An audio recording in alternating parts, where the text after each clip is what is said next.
Mesdames et messieurs, ladies and gentlemen, set to make her ring walk, faisant son entrée vers le ring. Elle est invaincue, elle a un jab d'enfer et une vraie passion pour la boxe féminine. She is undefeated, she has a tremendous jab and a true passion for women's boxing. Veuillez accueillir la terreur rimouskoise. Let's welcome the terror of Rimouski, Marie-Ève Albert!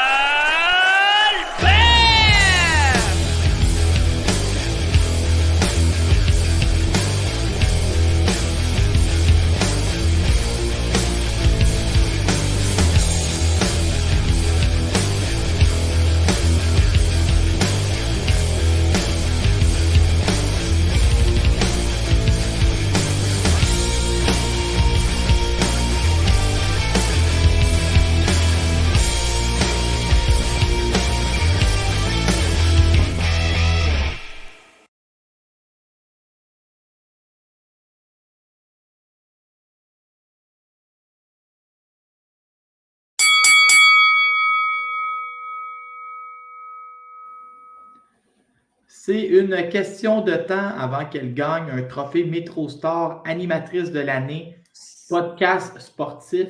Il y a, tu sais, je ne sais pas si tu te rappelles, comme Dave Morissette a gagné 14 années de suite animateur de l'année.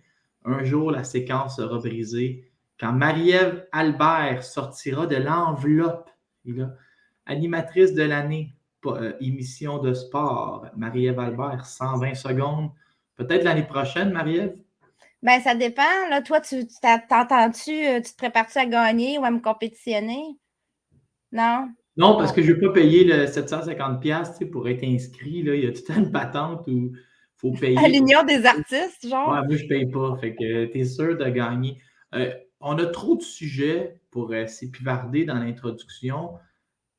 On est le podcast suivant la défaite de Kim Clavel contre Jessica Neri Plata.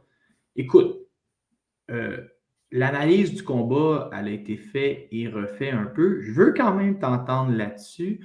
Est-ce que toi, Marie-Ève Albert, tu serais d'accord dans ton analyse, ce qui est très facile à faire après, de dire que Kim est tombée dans les émotions et a voulu aller à la guerre avec une fille qu'elle aurait, là je m'en ai dit simplement, c'est pas simple, mais qu'une fille qu'elle aurait dû utiliser comme stratégie son jeu de jambes, les angles et ne pas rester. Parce que moi, pour te donner juste l'idée, j'avais lu beaucoup de. Tu sais, sur YouTube, les gens font des previews des combats. Puis ce que les gens disaient, c'est que Kim, bon, on mettait peut-être en doute qu'elle n'avait pas la force de frappe pour un one punch knockout, on le savait déjà. Mais le seul autre défaut que les gens semblaient lui trouver, c'était de reculer en ligne droite, ce qui faisait qu'elle était plus facile à atteindre. Est-ce que ce serait ça, ton idée, genre, d'être allé à la guerre avec Plata, là, voulant donner au public?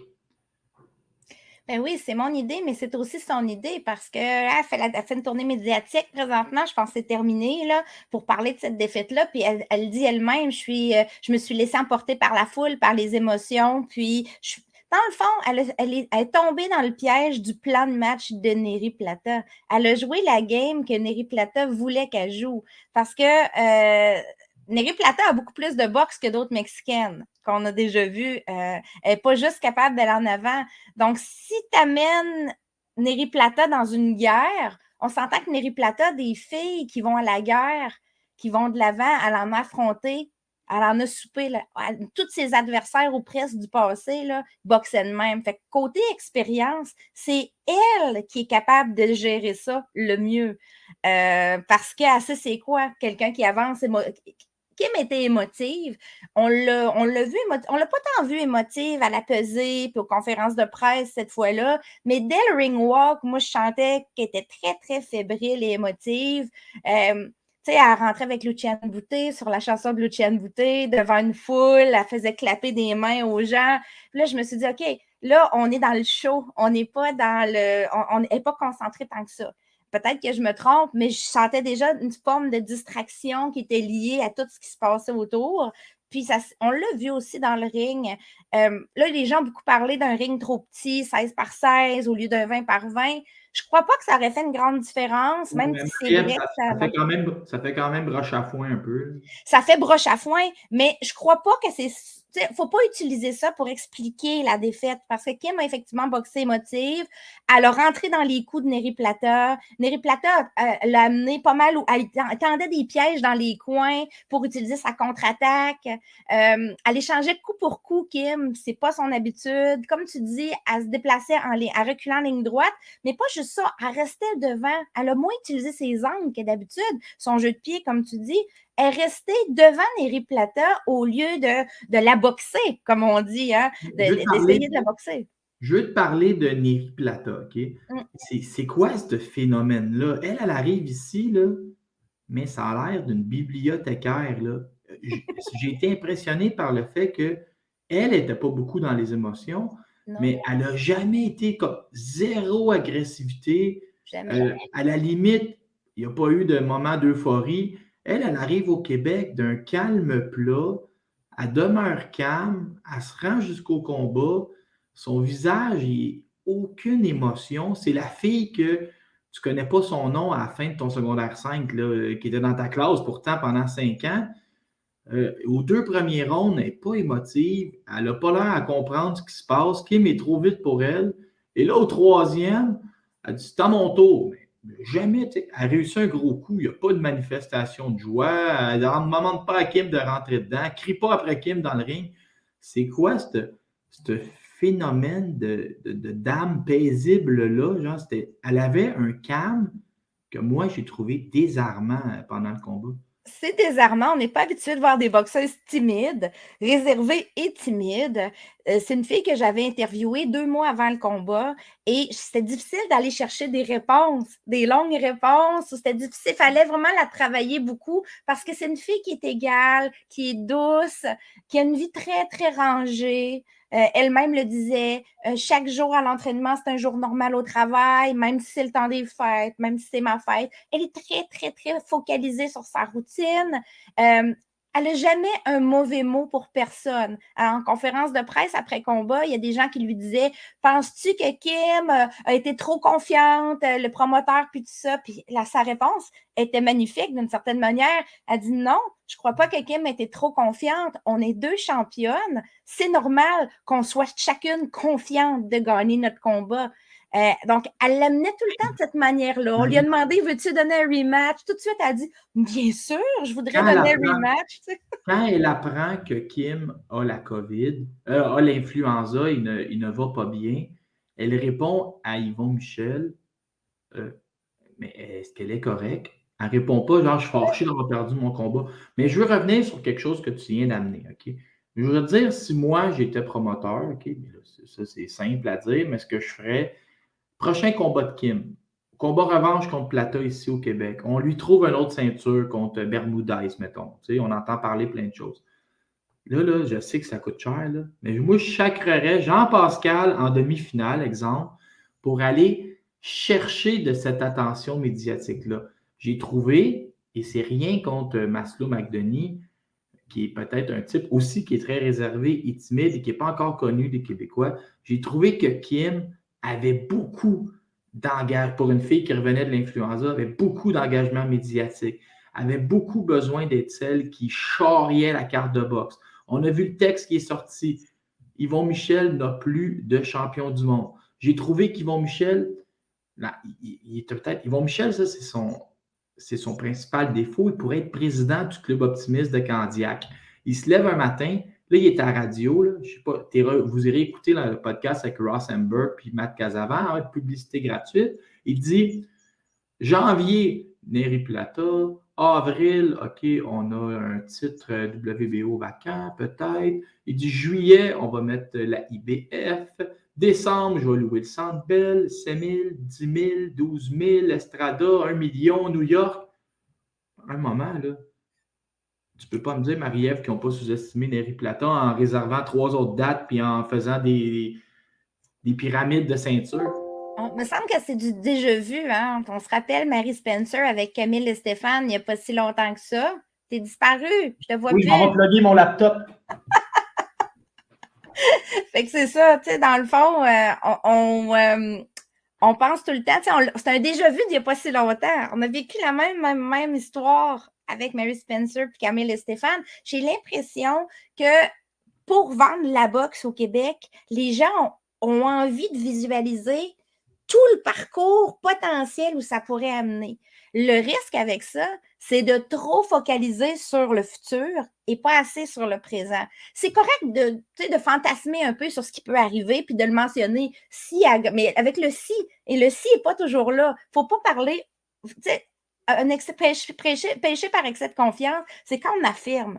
Puis tu sais, je pense qu'il va falloir changer notre manière de faire. Je dis au Québec, mais ailleurs aussi, ça se fait. Mais au Québec, on a 2 bons exemples dernièrement. Eye of the Tiger avec Mary Spencer, Groupe Yvon Michel avec Kim Clavel. Les deux, on a beaucoup affirmé la suite des choses sans trop focaliser. Faut vendre le combat avec ce qu'on a en main. Puis Néry Plata, même si c'est tranquille, qu'elle est calme et timide, elle avait tous les outils en main pour qu'on puisse faire un gros build-up de ce combat-là parce qu'elle est compétente comme boxeuse. Aussi, il y a une chose que je veux dire aussi sur les adversaires mexicaines qu'on amène, c'est que on fait l'erreur de regarder, ils ont des défaites à leur fiche, mais allez voir, ils ont quel âge. Tu sais, je vais donner un exemple.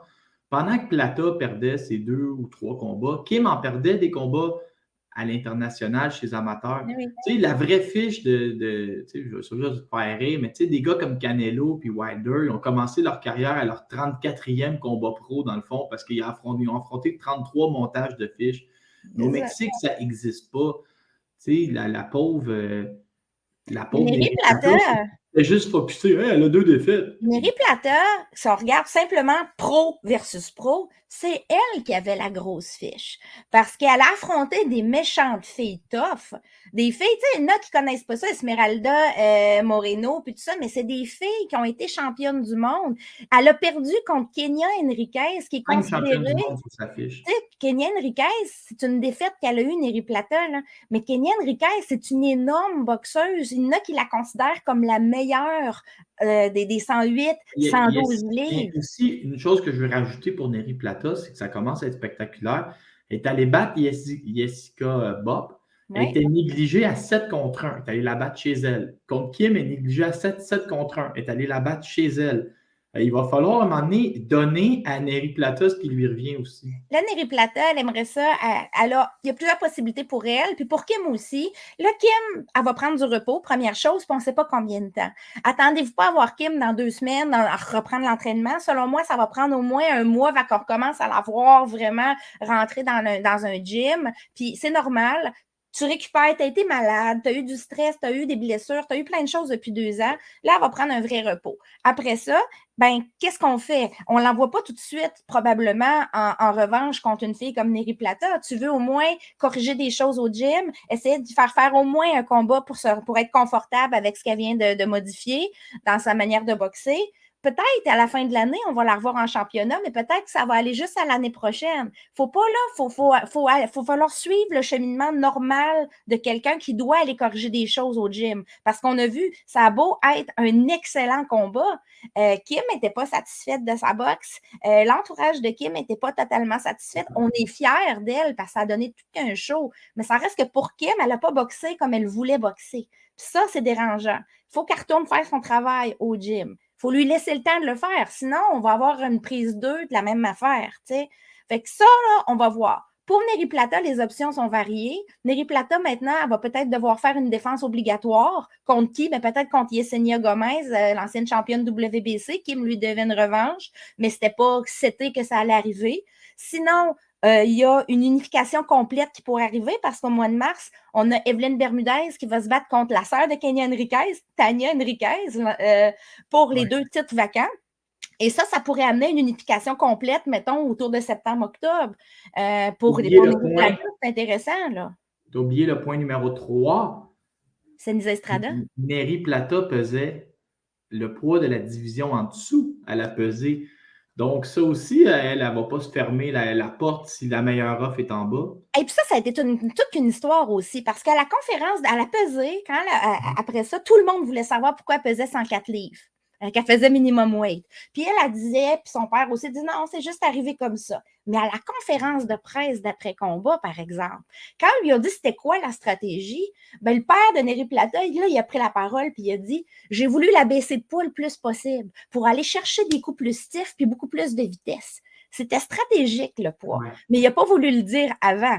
Mais Et ça donc, aussi, je crois que ça aussi, ça fait partie de, tu sais, sans dire qu'on a sous-estimé Plata, mais tu sais, Daniel Bouchard, dans la semaine, elle reçoit une nomination entraîneur de l'année à la WBC. On sait que Stéphane Larouche n'est pas loin, Karl Andy, Pierre Bouchard, puis de l'autre côté, la fille qui s'entraîne avec son père. Tu sais. avec Ça, son frère, tu sais, son père et son frère. Oui, mais ça, c'est l'histoire qu'on a oubliée, OK? Puis peut-être que, je pense pas que ça a été sorti par les journalistes, ou je crois qu'il y a un journaliste de la presse qui l'a fait. On a oublié ce que moi j'appelle les impondérables. Nery Plata était en mission et une des raisons, c'est que sa mère, qui n'était pas si âgée que ça, je crois qu'elle est décédée des suites de consommation de drogue et alcool. Elle avait des problèmes et elle est arrivée ici avec son frère et elle dédiait le combat à sa mère qu'elle a perdu l'année passée. Et ça, des fois, ça transporte des montagnes quand tu as une histoire comme ça en arrière de toi. Nery Plata m'a déjà raconté quand elle était petite, elle voulait boxer comme son frère, puis elle se pratiquait dans le salon avec son frère, elle avait à peu près 5-6 ans.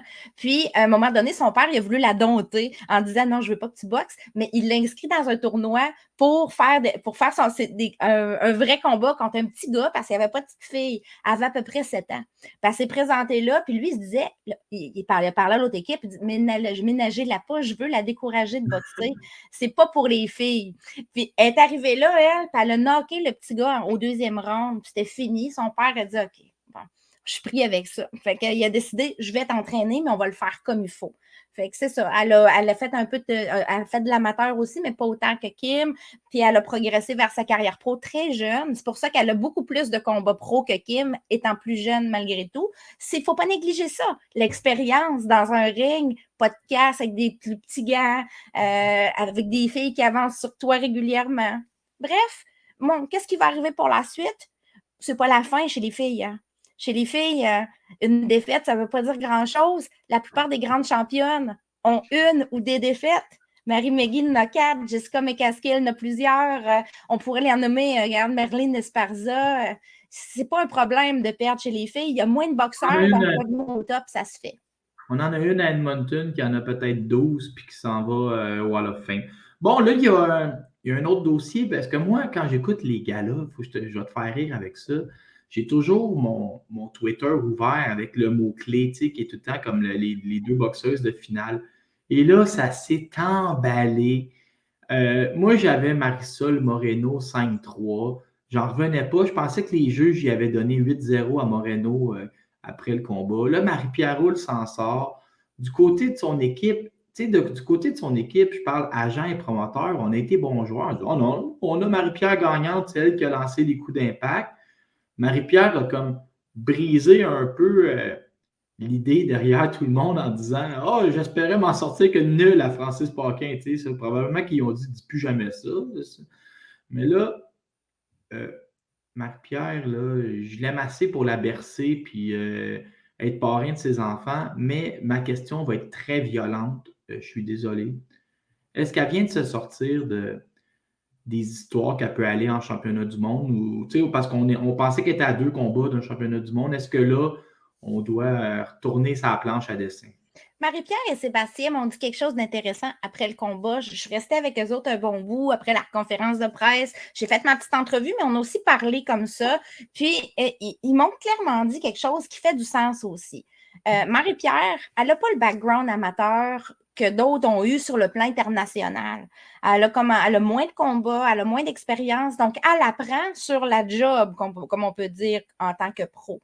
Donc non, ça ne la sort pas. Mais c'est sûr que sa courbe d'apprentissage change en fonction de combat à combat. Ben, on voit des nouvelles choses à modifier, des choses à travailler, puis des fois, ben, le chemin peut être un petit peu plus long. C'est sûr, Marie-Pierre est classée. On va en parler plus tard des filles classées en début d'année. Dans quelle association? Marie-Pierre, elle s'est réveillée classée le 1er janvier dans 2 associations. OK, WBC puis la WBA. ça veut dire qu'elle approche, puis elle est top 10 sur BoxRec, on va dire 6e présentement. Là. Mais ça ne veut pas dire que parce que tu es 6e sur BoxRec que tu es prête pour mes casquilles. Il y a du travail à faire, puis il va falloir le faire. Sébastien Gauthier, là, on ne peut pas lui enlever ça. Marie-Pierre est dure envers elle-même là, en conférence de presse toujours, mais Sébastien Gauthier, il est très lucide. Et quand il n'est pas content, il le dit tout de suite, devant Marie-Pierre, il explique, ils conversent, ils se mettent à converser ensemble, ils se regardent, puis c'est super intéressant de les voir faire leur post-mortem à chaud.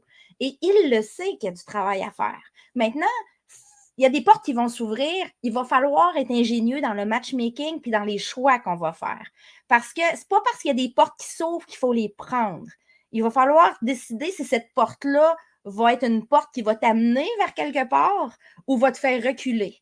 Et ça va être super important parce que il y a des filles que Marie-Pierre, selon moi, est capable de battre. Je vais en nommer une, Abazine, entre autres. Abazine, super bien classée, mais selon moi, Marie-Pierre, ce qu'il faut, c'est qu'elle travaille en fonction de cette fille-là, qu'elle fait un vrai camp d'entraînement avec un nom au bout, un 8 semaines avec le nom Abazine. C'est pas le cas, là, présentement. Marie-Pierre, on lui amène souvent des adversaires à 3 semaines. Elle est au courant que c'était Moreno depuis début décembre.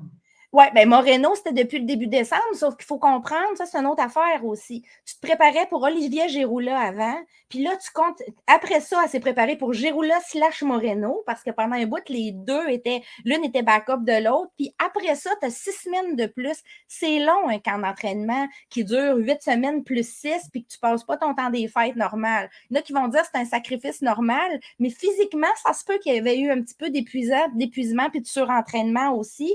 On l'a senti dans la discussion entre Sébastien et Marie-Pierre. Les deux semblaient épuisés, puis on trouvait ça long. Une préparation longue puis ardue parce que tu as eu 2 noms, parce que tu es en hiver, tu vis le temps des fêtes. Ça n'excuse pas que ça a été difficile. Mais il y a une grande gagnante, à part Kim puis Jessica Neri Plata, il y a 2 grandes gagnantes sur cette carte-là, sur ESPN+. Ça a été Caroline Vert, dont on va parler après, puis Marisol Moreno. Marisol Moreno s'est vendue à ESPN, elle est devenue très intéressante tout d'un coup parce que c'était le côté B, on va le dire. À l'arrivée, c'était le côté B, c'était celle qui était moins connue, celle qui n'est pas classée. Puis elle a vraiment chauffé les fesses à Marie-Pierre. Marisol Moreno avait de la vraie boxe à offrir. C'est une fille qui avait un bon 1-2, qui était capable de bien bouger, puis elle a fait travailler beaucoup Marie-Pierre. Tu sais, quand Marie-Pierre est allée se battre, il y a eu 2 combats de suite là, avant la fatalité, où Marie-Pierre avait affronté une fille au Mexique qui mesurait à peu près 4 pieds 11. J'ai trouvé qu'elle avait rarement eu quelqu'un qui était peut-être un petit peu plus grande qu'elle, qui avait peut-être un petit peu plus de portée et qui s'en est servi en début de combat. Tu sais, Moreno était très efficace à moyenne et longue distance. Elle touchait la cible, elle dépliait ses longs bras. J'ai trouvé que c'est peut-être, sans dire une reproche que je veux faire, mais peut-être de lui amener des filles qui sont réellement dans la division de poids, qui sont réellement de sa grandeur aussi, 2-3 fois de suite. Sébastien l'a aussi mentionné dans le point de presse. Il dit, moi, je suis habitué, tu sais, moi, je suis petit, quand je boxais souvent des gens plus grands, mais il dit, Marie-Pierre, elle, des gens de sa grandeur, c'est plus difficile, on n'en a pas tant trouvé. Fait que, ça va être, quand on parle de matchmaking qui va être important cette année, là, ça compte, c'est ce genre de choses-là sur lesquelles il faut focaliser. Maintenant, Moreno, qu'elle soit gagnante ou pas, c'est pas très important ici parce que c'est un combat serré, on va se le dire. Toi, tu as pu voir Moreno gagner, mais il y avait vraiment beaucoup de rounds serrés. Ça aurait pu il y a au moins 3 rounds. Moi, j'ai regardé le combat de nouveau. Il y a 3 rounds qu'on peut donner à Moreno, clairement, selon moi. 5-3 est acceptable de chaque côté et le match nul aurait été acceptable. Oui. Il ne faut pas laisser l'erreur de 2 juges nous enlever que c'était un excellent combat serré, mais c'était très bon. Le fait que les juges arrivent avec une décision trop large fait que tu n'auras pas de revanche. Si on avait eu un match nul ou un 5-3, probablement qu'on nous aurait ramené Moreno. Là, Moreno, ils vont te la tasser du revers de la main et regarder vers l'avant. Mais pour elle, ça pourrait être payant. C'était sur ESPN+, et elle pourrait avoir des offres pour se battre aux États-Unis comme des Américaines. Je crois qu'elle est gagnante. Elle, les gens ont trouvé ça aberrant, la décision des juges. Marie-Pierre aussi, by the way. Moreno, je lui ai parlé après le combat, puis elle m'a dit, Marie-Pierre est venue, puis excuser des juges, des pointages des juges qu'elle ne trouvait pas fair du tout. Alors, je ne sais pas quel mot Marie-Pierre a employé, mais c'est les mots que Moreno a expliqué, m'a donné pour expliquer ce qui s'est passé. Je trouve que c'est fair play aussi, parce que d'admettre que l'adversaire est excellente, c'était sa meilleure adversaire jusqu'à maintenant, Marisol Moreno. C'est le meilleur combat. Côté spectacle, ça a été un excellent combat. On ne pourra pas le nier non plus. J'ai hâte de voir la suite, mais je m'entends que Marie-Pierre ait besoin de travailler beaucoup. Qui pourrait être sa prochaine adversaire? Il y a plein de noms potentiels. Des bonnes filles là, dans la catégorie, il y en a, mais il faut payer pour les amener. Fait que, mais tu sais, pour la faire progresser, il va falloir des vrais défis. Je pense que tu as touché le mot-clé, les dollars. Mais la défaite de Kim, la performance en demi-ton de Marie-Pierre Roule, la boxe, je trouve ça cruel, puis je trouve que la roue tourne très vite. Et là, moi, je regarde ça, puis je dis, si je suis Yvon Michel, si je me gratte la tête, j'ai plus de locomotive, il faut prendre notre temps avec Marie-Pierre. J'ai qui sa voie rapide? Tu sais, je regarde mon autoroute à 3 voies, et là, Caroline Vert, ce sujet, qui passe Fanny Franco dans mitaine. écoute. On a réussi, la plus grosse victoire de ce combat-là, c'est qu'on a réussi à convaincre la régie de déjà passer à 6 rondes, ce qui amène qu'on a des adversaires de qualité comme Franco. Ouais. Moi, je vais te faire une annonce, là, mais il faut dire, nous autres, on le sait, mais on ne veut pas le nommer. Ils vont aller piger dans le top 25 de BoxRec. Ils vont aller piger dans quelqu'un qu'on a peut-être déjà vu ici. Comme ça, tu es sûr qu'elle a son visa de travail et elle peut rentrer au pays. Caroline Vert est sur la voie très rapide. Moi, mon idée, c'est qu'elle allait finir l'année top 10 et très près d'un championnat du monde. On est bien parti avec Caroline Vert. Et pour ceux à la maison qui se disent « Oh, on sait bien, ils nous lancent des... » Non, non. Elle a perdu 29-28 le combat qui lui aurait assuré une médaille de bronze. Et dans la tête de beaucoup de gens, elle s'est fait voler le dernier round. Caroline Vert est pour vrai et elle a l'expérience internationale et elle a des victoires à l'étranger. Je vais utiliser des mots que je n'utilise pas d'habitude. Là. Elle est fucking bonne, Caroline Vert. Elle est fucking attention bonne. qu'on ne se fasse pas barrer par l'algorithme. Non, c'est ça. Vraiment, là, Caro, on le sait qu'elle est bonne. Mais il y a des comparables qu'on peut. Tu sais, il y en a qui n'aiment pas ça des comparables, mais il y a une autre fille qui a rentré pro sur le circuit l'année passée qui s'appelle Sky Nicholson. Elle est allée aux mêmes Olympiques que Caroline. Elle a fini 5e comme Caroline aux Olympiques. Elle est dans la même catégorie pro que Caroline. Puis regarde le cheminement de Sky Nicholson qui est signé chez Matchroom, qui est un gros promoteur, qui a fait un matchmaking astucieux pour aller lui chercher des opportunités. Cette fille-là est montée vite, mais elle n'a pas nécessairement fini sa transition chez les pros. Je continue de voir une Sky Nicholson qui fait des coups uniques, tout ça. Caroline Vert, là, elle est déjà plus loin que ça, à mon avis. Elle ne fait pas des coups uniques, puis elle ne passe pas son temps à tourner autour de l'adversaire. Ce qu'on a vu contre Fanny Franco, rappelons-nous, qui avait affronté Leila Baudouin, puis qui avait fait une belle guerre avec Leila sur l'année passée, en début d'année, au casino. Ben, Caroline, elle a su quoi faire avec ce... Il n'y a rien qu'elle n'a pas fait à part ne pas la knocker. Puis ça aurait pu arriver parce que j'ai parlé à Fanny Franco, puis elle m'a dit que les 3 derniers rounds, à chaque round, à chaque fois qu'elle retournait dans le coin, elle voulait arrêter. Elle voulait abandonner, puis elle se disait non, je vais faire un round de plus, alors, je vais essayer de te faire un petit peu plus. Mais elle a pensé 3-4 fois dans ce combat-là tirer la serviette. Ça veut dire que les coups lui faisaient mal et que c'était difficile. Caroline Vert a beaucoup d'outils. Si on était dans un jeu vidéo et qu'il fallait mettre, mettons, intelligence du ring avec un point, elle serait très élevée. Moi, elle m'impressionne dans son contrôle de la distance, dans les choix de coups, dans sa défensive. Et même, c'est quelqu'un qui a une belle histoire aussi. Elle va gagner peut-être à délier sa langue un peu les semaines avant. Là, à sourire plus aussi. Non, mais c'est correct, ça. Elle est en mission, là, mais peut-être entre les combats, elle va gagner. Elle gagnerait beaucoup à venir faire une belle demi-heure avec toi. Je vais l'avoir, c'est sûr. Je l'invite, là. C'est sûr que mon retour de la faire sourire. De ma tournée, je vais la faire sourire, tu vas voir. Mais elle est dangereuse. Puis, as-tu remarqué pendant ce combat-là comment elle a géré l'espace du ring? Moi, j'ai trouvé ça impressionnant. Ouais. Elle a utilisé tout l'espace. C'était le chat et la souris. Elle a utilisé 16 par 16. Écoute, le 16 par 16, il avait l'air d'un 20 par 20 parce qu'elle amenait la fille un peu partout, puis elle utilisait vraiment des angles, elle travaillait en angle, elle travaillait au corps, à la tête, elle était vraiment spectaculaire. À la défense de Fanny Franco, il faut quand même le mentionner, Fanny Franco, c'est pas la même Fanny Franco qu'on a vue contre Leila, c'est-à-dire qu'il s'est passé des choses dans les 24 dernières heures dans sa vie qui ont fait que son énergie était peut-être pas optimale, mais même avec une énergie optimale, ça n'aurait rien changé. Caroline était trop forte, était trop dans son combat, était trop contente. Elle a attendu depuis le mois d'octobre pour affronter cette fille-là. Il faut se rappeler que le combat a été reporté. Le gala du mois d'octobre a été annulé. Après ça, ça devait être en novembre. Puis en début décembre, avec sous carte de Kim, ça a été reporté. Donc, ça fait depuis octobre que Caroline se préparait pour Fanny, spécifiquement, qu'elle focalisait sur Fanny. Ça a paru. Moi, on s'attend à la voir boxer très bientôt. Je m'attends à voir une Caroline boxer 4 à 5 fois cette année. Et j'attends un matchmaking compétent aussi.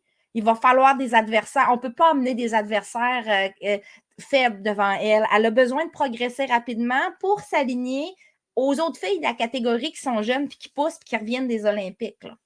Bon, donc, on n'a pas le droit de le dire, mais ça va être Caroline Vert le 16 mars à la Place Belle.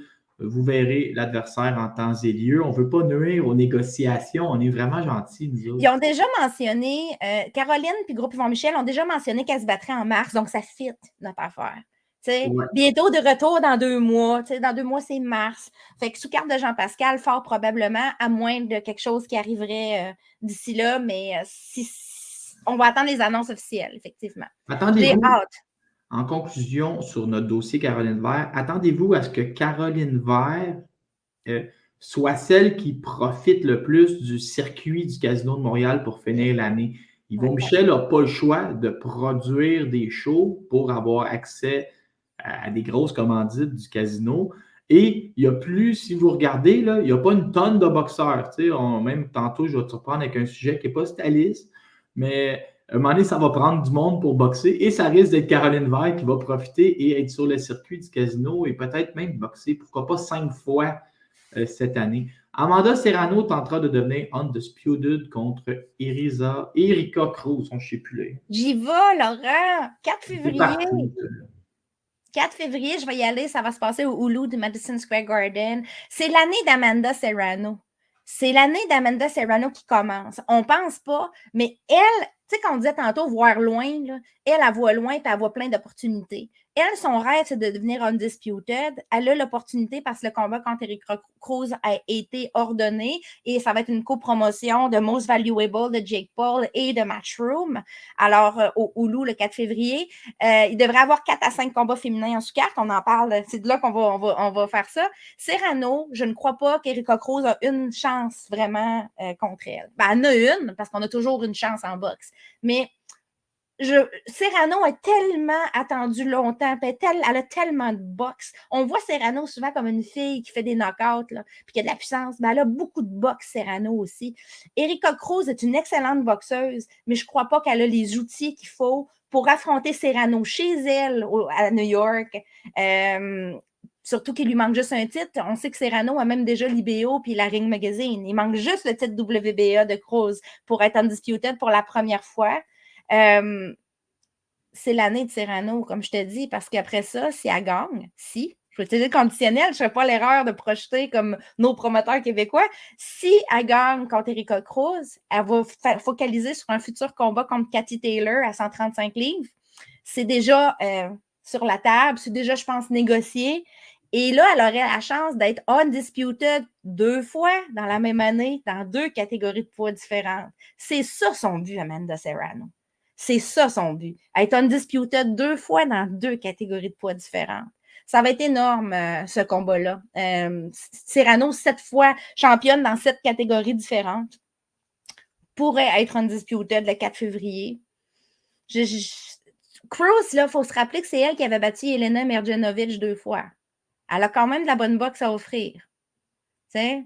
Ça reste une fille qui est capable de boxer. Elle a quand même affronté Melissa Esquivel dernièrement. C'est une fille qui vient de l'armée mexicaine, qui s'est battue souvent dans le cadre des fonctions des militaires. Elle a fait ça, elle a appris sa boxe dans l'armée, là, grosso modo. Ça risque d'être un combat intéressant. Puis ça va être sur DAZN, les amis. 4 février. Et d'ailleurs, je suis présentement, j'ai mis mon timer, tu sais, comme sur DAZN, là, ma télévision est en train de tourner pour la boxe tantôt avec, il y a un gala après-midi. Pendant qu'on enregistre, moi, j'attends un autre gala, tu sais, c'est en train de virer fou. Il y a trop de boxe, il y a trop de bonnes boxes. Parle-nous de la sous-carte de ce combat de Serrano contre Cruz. Tu as une autre fille, je me semble que tu leur sonnes en entrevue aussi, Hélène Mekaleb contre Alicia Baumgartner. J'ai lu que c'est une bonne opportunité, mais elle aussi, Baumgartner n'a pas besoin vraiment de s'inquiéter. C'est pas tout à fait vrai, en fait. Ouais, c'est pas tout à fait vrai. Alicia Baumgartner, c'est une excellente boxeuse qui a beaucoup de puissance, on le sait, on connaît ses qualités, mais parfois, elle se présente dans certains combats plus chancelante. Peut-être pas contre Mikaela Mayer, mais tu sais, il y a eu des combats dans le passé où on l'a vu un petit peu plus chancelante, puis elle a des défauts comme boxeuse. Parfois, elle laisse beaucoup d'ouverture, parfois, elle se fatigue, puis ses fins de combat sont plus difficiles. Parfois, son jeu de pied n'est pas parfait. Alors, c'est une boxeuse qui, techniquement, n'est pas la meilleure boxeuse technique, même si elle est très bonne. Hélène Mekaleb, c'est l'ancienne championne intérim de la catégorie. Et elle, il y avait un gros point d'interrogation parce qu'elle n'a pas affronté beaucoup de grosses pointures dans le passé. Puis, tout d'un coup, vient l'année passée son combat contre Delphine Pearson. Et sincèrement, c'était un excellent combat. Il y a des gens qui mettaient Ilem gagnante. Elle a fait mal à Pearson et elle a montré au monde entier que non seulement, c'est pas parce que tu as affronté personne dans le top 10 que tu n'es pas capable d'affronter quelqu'un dans le top 10. Il faut faire des nuances aussi avec les fiches. Hein? Elle est vraiment bonne techniquement. Ilem, elle a de la puissance assez pour faire. Le visage à Delphine était vraiment magané là, après le combat. Alors, sa nouvelle agente, Sarah Fina, qui travaille aussi avec Devin Haney, est allée lui chercher ce combat contre Pearson et maintenant ce combat pour Undisputed parce que Alicia Baumgartner a toutes les ceintures sauf une qui appartenait à Yoon Mi-choi et Yoon Mi-choi a été mise champion in recess il n'y a pas très longtemps par la WBA. Donc, le titre est vacant et a été rajouté dans la cagnotte. Grosse opportunité pour Ilem qui, elle, voulait avoir simplement une opportunité pour un titre. Elle se ramasse. Sarah Fini a fait un excellent travail parce qu'elle a accès à tout à cette heure. Est-ce que la personnalité de Mekaleb pourrait donner des flamèches avec Baumgartner, qui est tout un numéro, ou c'est quelqu'un de bien calme? Elle est entre les deux, elle est capable d'être arrogante et d'être baveuse si elle veut, mais pas au niveau de Mikaela Mayer et Baumgartner. Ça ne fera pas autant de flamèches et beaucoup plus focalisée sur l'objectif. Elle ne parle pas anglais aussi. Donc, ça enlève la possibilité de répondre en temps réel. C'est plus difficile, admettons. Là. Mais ça reste... Moi, comme je te dis, je vais être là aussi. Tu iras pour aller faire la traduction en avant? Non, elle va sûrement avoir son traducteur, mais c'est sûr que je vais lui parler là-bas. On s'est déjà arrangé pour se voir pour la première fois. Je l'ai eu 2 fois en entrevue. C'est une charmante jeune femme qui a vécu toutes sortes de choses, qui est très intéressante. Puis vous pouvez, si vous voulez le savoir, sur ma page YouTube, abonnez-vous. Sur ma page YouTube, il y a une entrevue que j'ai faite avec elle il y a à peu près 2 semaines pour parler de ce combat-là puis de l'année passée, toutes ces péripéties qu'elle a vécues. Excellente gestion de tes médias sociaux. Dans un bloc ici, on va tout garrocher. Le 4 février prochain, il y a 3 de tes préférés. Sky Nicholson, Ramla Ali et la Marie Spencer américaine, celle qui assomme tout le monde. On va souhaiter qu'elle continue à assommer tout le monde. Parce que des fois, tu peux pogner une roche dans ton soulier. En action le 4 février prochain. C'est pour ça que je disais qu'il y avait 4 ou 5 combats. Le combat de Shadasia Green, on va commencer par elle. Shadasia Green, la Mary Spencer américaine, comme tu dis, elle n'est pas encore ajoutée sur la carte, mais Amanda Serrano n'arrête pas de dire qu'elle va être sur sa sous-carte. Et j'ai vu les offres passer. Il lui cherchait il y a à peu près 10 jours encore une adversaire. Alors, pour ce combat, pour ce gala-là, je m'attends à ce qu'elle soit rajoutée aussitôt que les contrats soient signés. Il y avait l'air d'avoir des fight news à venir pour elle. Elle est signée chez Jake Paul, comme Amanda Serrano. Donc, on va commencer à la voir souvent. C'est une fille que les gens ne connaissaient pas beaucoup, Shadasia Green. Fille, c'est une power puncher, elle est grande, elle est costaude, elle fait du basket, elle frappe fort, là. C'est vraiment une dangereuse. Elle est dans la catégorie de Frenchin Cruz de Zern. Elle vise à target Frenchin Cruz de Zern. Elle veut un combat contre Frenchin Cruz de Zern, principalement, qui est undisputed à 168, super middleweight. Maintenant, on va voir pour la suite. Peut-être qu'elle ne sera pas sur la carte. C'est pour ça que j'ai mis un petit point d'interrogation. Sky Nicholson, elle, va affronter une fille invaincue qui s'appelle Tania Alvarez, une Espagnole, pour titre WBC Silver des poids plumes. Une fille de 20 ans. Une jeune, mais une Espagnole. Puis les Espagnols, on ne sait pas trop, on ne la connaît pas beaucoup, Tania Alvarez. On ne sait pas quelle boxe elle a vraiment à offrir. Est-ce qu'ils ont pris une belle fiche parfaite pour accommoder Sky Nicholson puis l'amener vers la gloire? Ou peut-être que cette fille-là, à l'instar de d'autres Espagnols, va donner maille à partir à Sky Nicholson, va la faire rusher. Parce que Sky, comme je disais tantôt en parlant de Caroline Vert, j'ai l'impression que sa transition n'est pas complétée chez les pros. Elle est encore dans les coups uniques, elle tourne beaucoup, elle est encore dans le 1-2, je me retire. J'ai pas l'impression qu'elle boxe encore vraiment comme une pro devrait boxer. Mais elle est très bonne. Moi, je l'aime beaucoup. Elle est très bonne, puis le potentiel est là. Il y a comme une étincelle dans tes yeux. Est-ce que Shadasia Green est encore reliée d'une certaine façon à Jake Paul ou c'est juste. OK. Elle est signée par Jake Paul. OK, il n'a pas juste pris sous son aile, là. Il a mis l'argent au bat. Selon moi, elle est signée. Là, je pourrais te le confirmer. Il faudrait que je le check, mais il me semble que j'ai vu passer que c'était une des signées par Jake Paul. Ramla Ali va se battre contre Avril Matty, une Australienne qui a quand même une bonne fiche, mais qui a une boxe un peu brouillon. Ben, pour l'histoire, c'est Joshua qui est derrière Ramla Ali, comme Paul est Ramla Ali est signé par la promotion de Joshua avec une copromotion avec Matchroom. Et elle vit maintenant aux États-Unis, Ramla Ali. Elle s'entraîne avec Manny Robles. Donc, décidé de déménager aux États-Unis avec son conjoint et elle continue ses affaires de top modèle et tout ça. C'est une fille très impliquée et qui est bonne dans à peu près tout ce qu'elle fait. Elle développe sa boxe à un rythme intéressant. Elle se bat chez les super coqs à 122 livres. Là, ça va être pour un titre aussi. C'est un autre 10 rounds. Là, je pense qu'on y va avec, je ne me rappelle plus si c'est l'IBF Intercontinental ou la WBA. Je pense que c'est l'IBF Intercontinental. Elle devrait passer sur Avril Matty. Sincèrement. C'est pas un match-up extraordinaire dans la mesure où, oui, Avril Matty a une bonne fiche, elle est très populaire sur les réseaux sociaux, il y a un hype autour d'Avril Matty, mais côté boxe, comme je disais, Ramla est beaucoup plus efficace qu'Avril, a beaucoup plus d'outils, beaucoup plus intéressante à voir boxer. Avril, elle frappe un peu bizarrement, elle se déplace, elle a un drôle de jeu de pied. C'est pas...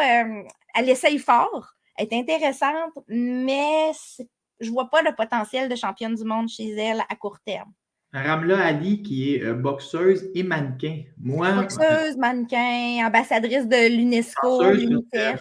Moi, j'ai été obligé de faire un choix et j'ai choisi d'être ton animateur et de gérer ma carrière au fédéral. Et j'ai dû mettre de côté ma carrière de mannequin temporairement. Tu veux parler de la sous-carte de Jean-Pascal où on pourrait retrouver 3 combats féminins. On l'a beaucoup effleuré tantôt, donc on sait déjà que Caroline Vert est pressentie pour être sur cette carte, adversaire à confirmer. On peut peut-être dire qu'on sait à peu près d'où vient l'adversaire de l'Europe, je dirais, là, c'est ça qui vise, une Européenne, mais on va taire le nom. En français, mettons. Oui, francophone.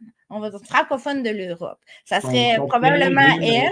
Son prénom rime avec son nom de famille. Après ça, on aurait... Puis ça rime aussi avec Jessica Camara qui pourrait, elle aussi, se battre. Et Jessica Camara.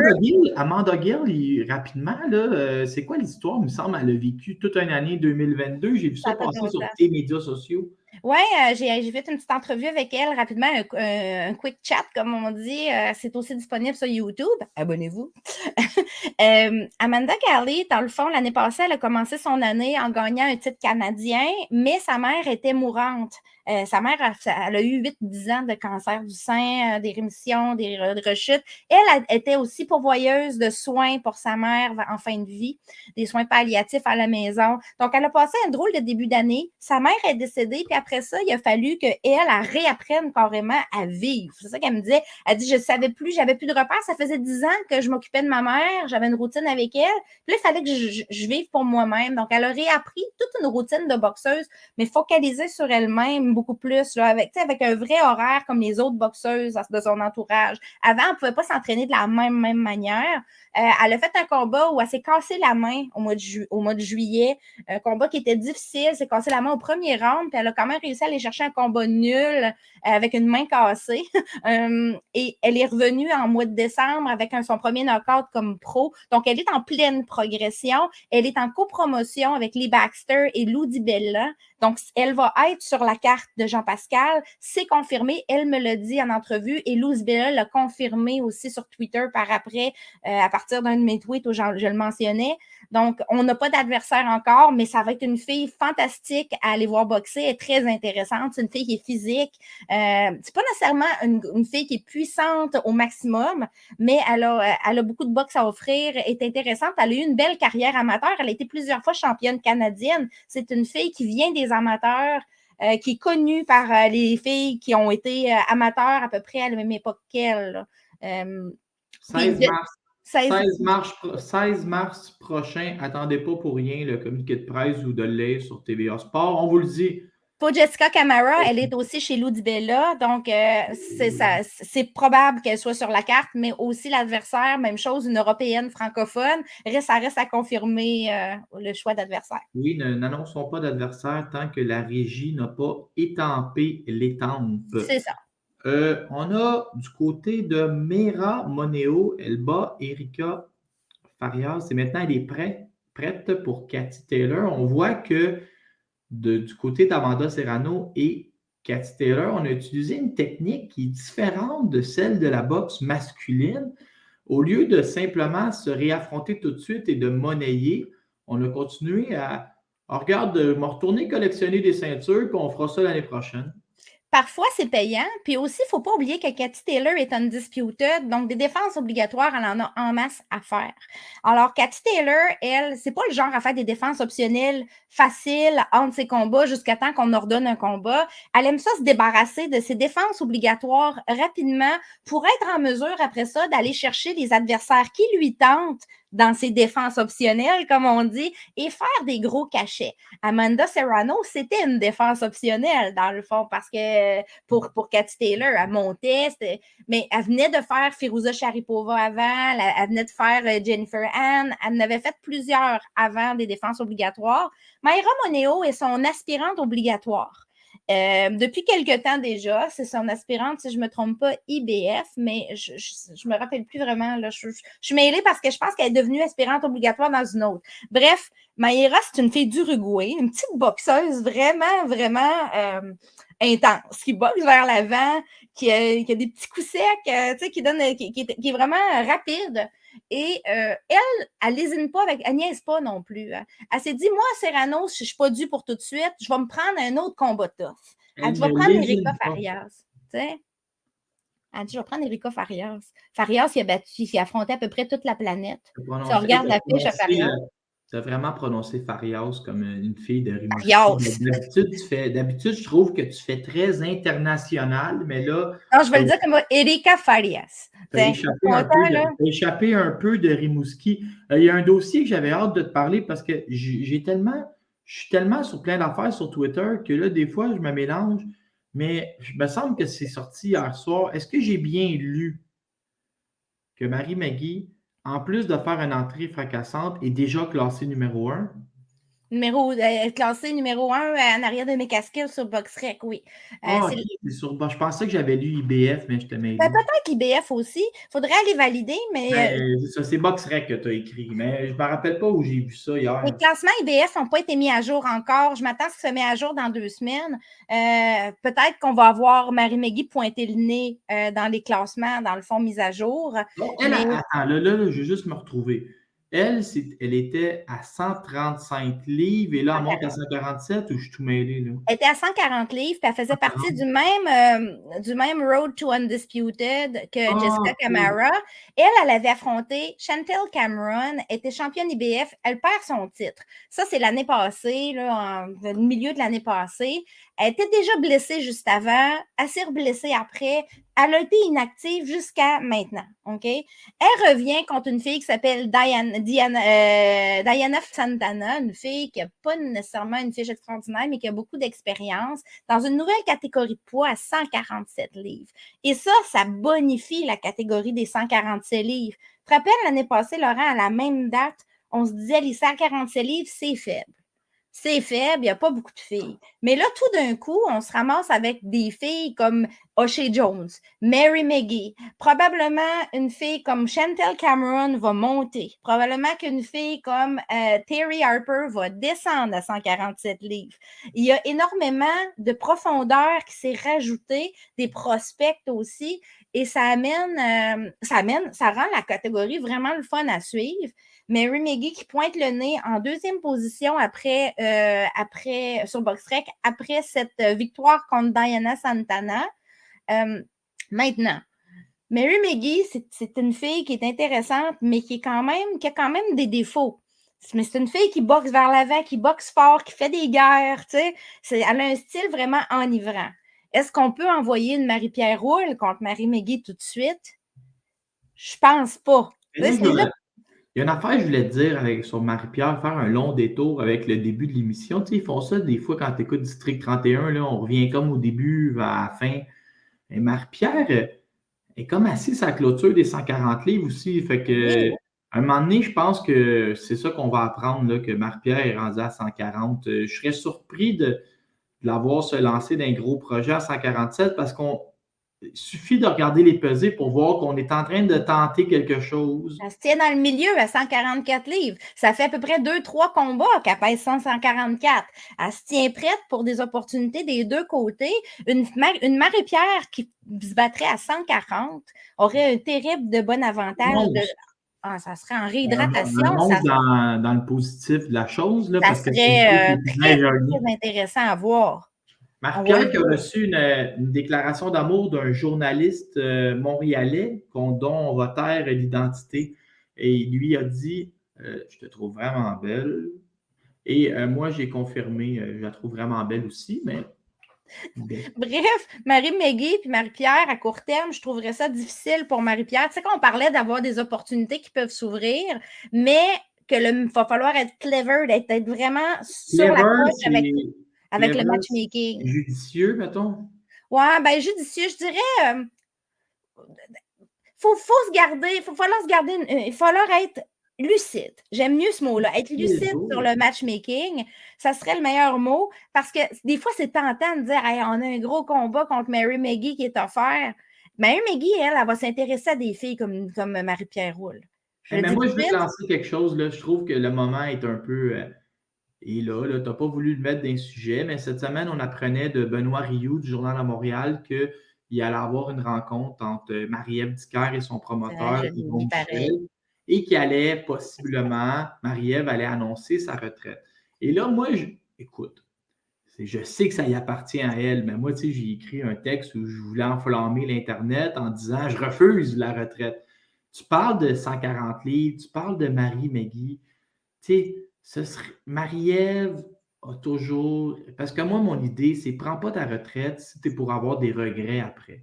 Puis Marie-Ève a toujours répété qu'elle voulait vivre l'expérience des 147 livres, la division qu'elle avait choisie, qui était bloquée à l'époque par Cecilia Bracus, elle s'est faufilée à 154 et force est d'admettre que c'était la bonne idée. Elle a gagné 2 titres à 154, elle s'est battue dans des combats d'unification à 2 reprises. et elle a marqué à tout jamais l'histoire de la boxe et du sport au Québec. Ça l'arrête tout de suite. Mais j'aimerais ça la voir à 147 livres, Marie McGee, les Au moins une ceintures. fois, hein? Au moins une fois.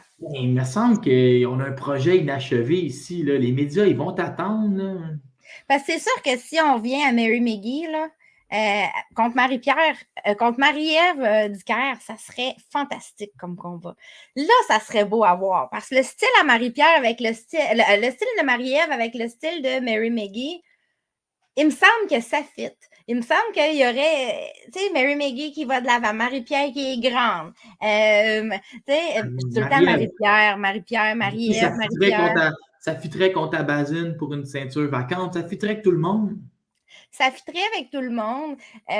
Maintenant, Marie-Ève a peut-être d'autres projets, là, puis je peux comprendre qu'elle a peut-être soupé de la boxe, même si elle adore ça. Elle est peut-être rendue à vouloir avoir une vie privée plus équilibrée que la vie d'un athlète professionnel. Avoir un salaire qui a de l'allure. Ben, tu sais, c'est ça, d'avoir une vie privée plus équilibrée, ça inclut aussi peut-être des revenus plus stables, etc. Tu sais, Marie-Ève a quand même est dans la trentaine avancée. On peut comprendre que rendu là, tu as peut-être des aspirations différentes, surtout que tu as été 2 fois championne du monde.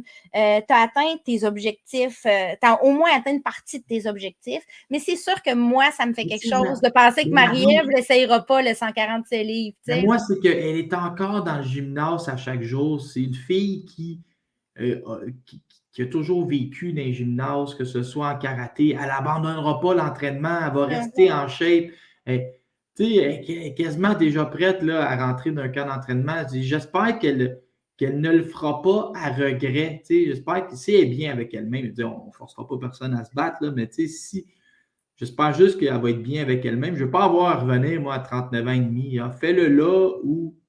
En même temps, Laurent, puis je vais le dire, je vais le dire une fois, là, on peut presque pas être contre un boxeur qui décide de prendre sa retraite parce qu'il est tanné de manger des coups, mettons, ou des choses comme ça. Tu sais, il faut considérer que chaque combat, c'est des coups supplémentaires. Puis des fois, physiquement, tu traînes des blessures depuis des années. Ta capacité maximale est atteinte, même si ton talent est encore là. Donc, ça, c'est à elle de voir si ça peut peser dans la balance. Mais c'est sûr que la fan en moi, aimerait voir encore Marie-Ève Dicker au moins une fois devant les siens ici au Québec sur un combat majeur avec une belle bourse. J'aimerais ça. Puis elle est encore très bien classée. Très bien classée. Il y a ça aussi, genre, mais en tout cas, moi, je regardais Funky Herman, puis je me disais, wow, si Harper descend, on loue à Place Belle, Herman Dicker, puis on y va à 154 pour le titre WBA. Mais on va en reparler tantôt, juste après, là, dans les classements. Là, il me reste il y a de l'opportunité. Ça, c'est le gros combat. Tina Ruprecht contre Seniesa Estrada. Il y a des gens qui commencent, comme toi, à essayer de me mettre dans la tête que Superbad a ralenti dans ses dernières performances. Moi, je pense juste qu'elle a un bon niveau d'adversaire. Et Estrada, Ruprecht, c'est du sérieux. On unifie les titres. C'est pas qu'elle a ralenti, c'est qu'on voit des imperfections qu'on ne voyait pas avant. Puis il y a 2 combats où j'ai vu des imperfections de Seniesa. Son dernier combat, tout dernier, où l'adversaire, Seniesa n'a pas. C'est le combat où elle a moins bien paru, je dirais, mais elle revenait d'une longue inactivité. Alors, on peut mettre ça sur le compte de la rouille un peu, du ring rust. Mais il y a aussi le combat contre Tsunami. On a vu Tsunami à côté, Seniesa, d'une certaine manière, d'une manière où, des fois, elle ne paraissait pas toujours à son meilleur. Fait que oui, Seniesa Estrada a des faiblesses par moment. Ça dépend du style de boxeuse en avant d'elle. Mais une Tsunami, par exemple, qui a un style un peu comme Neri Plata, moi, dans ma tête, ça me laisse penser que si Neri Plata, plus tard, voulait affronter Seniesa, ça pourrait être un combat très, très enlevant. Parce qu'elle a ce qu'il faut pour rentrer dans les faiblesses de Seniesa Estrada. Là, on parle d'unification à 105 livres, unification WBA et WBC entre Tina Ruprek et Seniza Estrada. C'est la première étape vers son Road to Undisputed. Les 2 autres ceintures appartiennent à son ennemi, Yokasta Valle. Quand je dis son ennemi, il y a vraiment une guerre de mots entre les deux qui est déjà commencée. Il faut comprendre que Yokasta Valle a signé avec Golden Boy quand Seniza a sacré son camp de Golden Boy. Donc, il y a aussi une rivalité en lien avec l'écurie.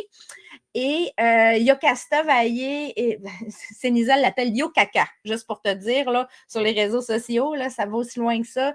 Il va y avoir vraiment un build-up d'un combat entre les deux qui serait potentiellement faisable à la fin de l'année si Seniza passe sur Tina. Il faut quand même se focaliser. Tina est une bonne boxeuse technique, mais selon moi, Seniza a beaucoup trop de boxe pour Tina Ruprek.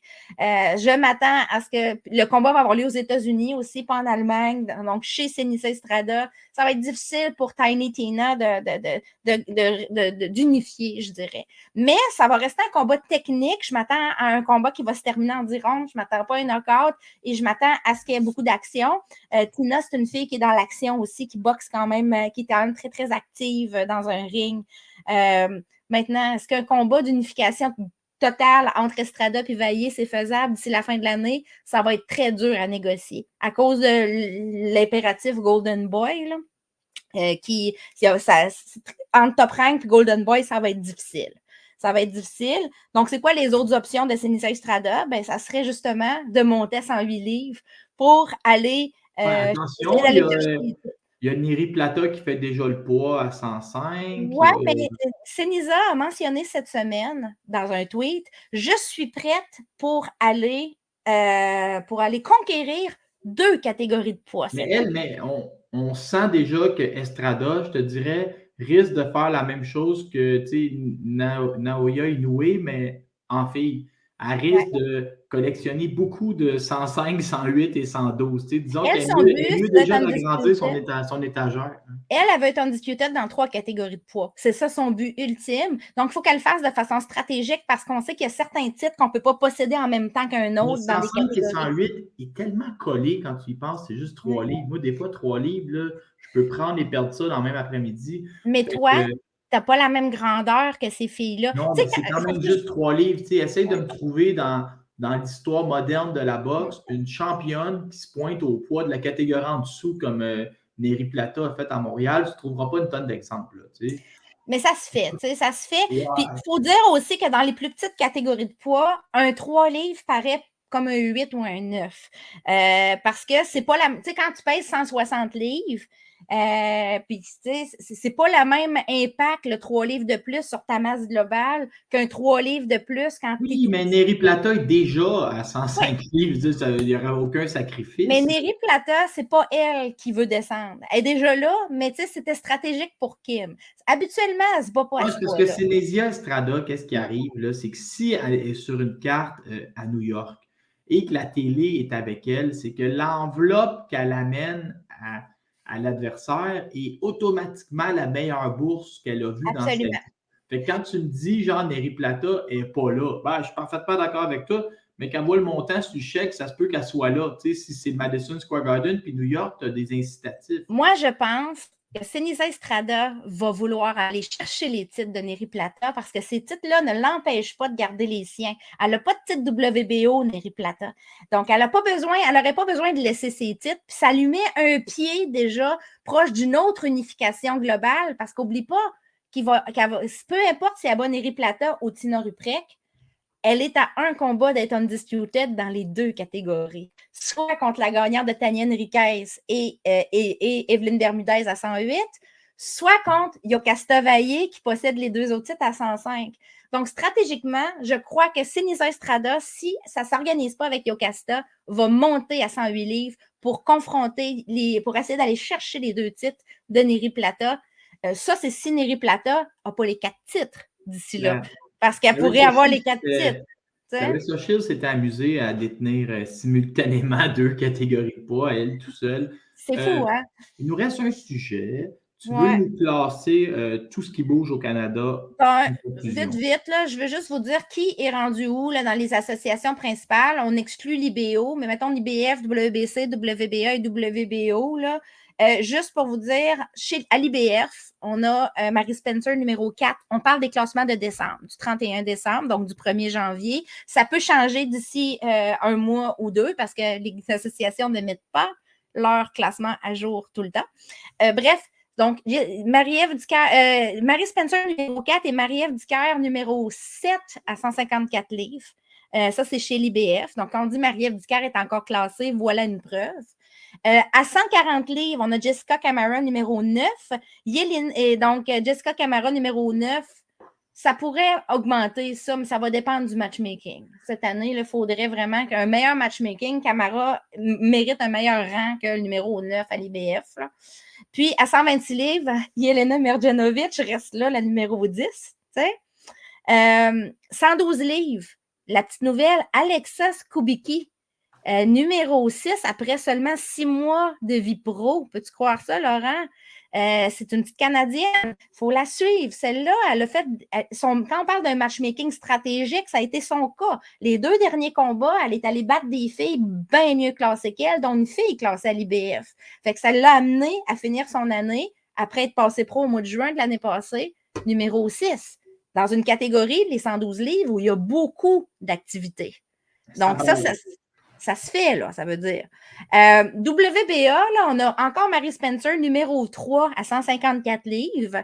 Et on a Marie-Pierre Roule à 147, numéro 6, et Candy Wyatt, numéro 11. Est-ce que tu entends un petit bémol, un petit aparté? Est-ce que tu entends des choses sur Mary Spencer? Parce que moi, ce que j'ai entendu, c'est qu'elle était déjà de retour dans le gym puis qu'elle avait vraiment une bonne attitude. Genre, elle a perdu, elle a mis ça de côté, elle est repartie. Est-ce qu'on pourrait s'attendre à la voir rapidement revenir comme dans le premier trimestre?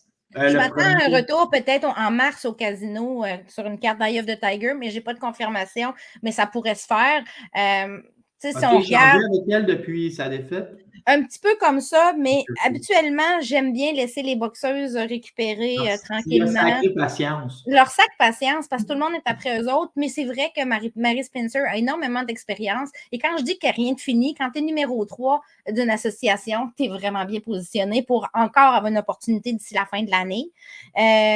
Marie-Pierre Roule, comme je te dis, numéro 6, mais il faut faire attention. Son dernier combat était difficile. Il faut choisir les bonnes portes d'entrée. Je vais le répéter tout le long du podcast. Leila Baudouin, numéro 9, à 130 livres. Ici, ça, c'était une belle surprise pour Leila. Leila est décollée. Ouais. J'ai trouvé dans ses 2 derniers combats que sa main droite est devenue comme un missile, mais qui touche la cible. A l'air même d'avoir amélioré sa force de frappe. Elle fait mal à des filles. Moi, j'ai l'impression, puis Leila, elle ne se fera pas prier pour aller en championnat. Si l'horizon là, est mettons, de 24 à 36 mois, qu'on gère bien les choses, je ne m'avancerai pas à dire qu'elle sera championne du monde un jour, ça y appartient, mais elle aura la chance au moins de participer après ça. Elle va avoir des opportunités, là aussi. Il faut aussi qu'elle soit très intelligente. Pas elle, mais son équipe soit très intelligente dans la manière dont ils vont la faire progresser. Ça pourrait être une année très payante pour elle. Elle pourrait aller chercher un titre intérimaire, avoir des opportunités de faire des camps avec des filles solides. Ça s'en vient. Jessica Camara, bizarrement, à la WBA, est classée numéro 11 des 135 livres. Donc, elle est classée chez les 140 livres, écoute bien ça, à l'IBF, à la WBA à 135 et à la WBC, je pense qu'ils en avaient fumé du bon. Ils l'ont classée à 154 livres. Je pense que c'est une erreur, là. La WBC, là. Le classement de la WBC fait 0 sens. Quand j'ai regardé ça hier, je me suis dit, mais voyons donc, c'est quoi le problème? Il y a plein d'erreurs. Mary Spencer est classée numéro 5 puis numéro 9 dans la même catégorie à WBC. J'ai fait, OK, non, il y a quelqu'un qui était sous quand il était en train de mettre à jour les classements. Là. Ça ne marche pas. Je me rappelle un jour, la WBO avait classé Custio Clayton. Il y avait 2 fautes dans son prénom. Hein, mais c'est... Ça n'a pas de sens. C'est lui qui collecte les données.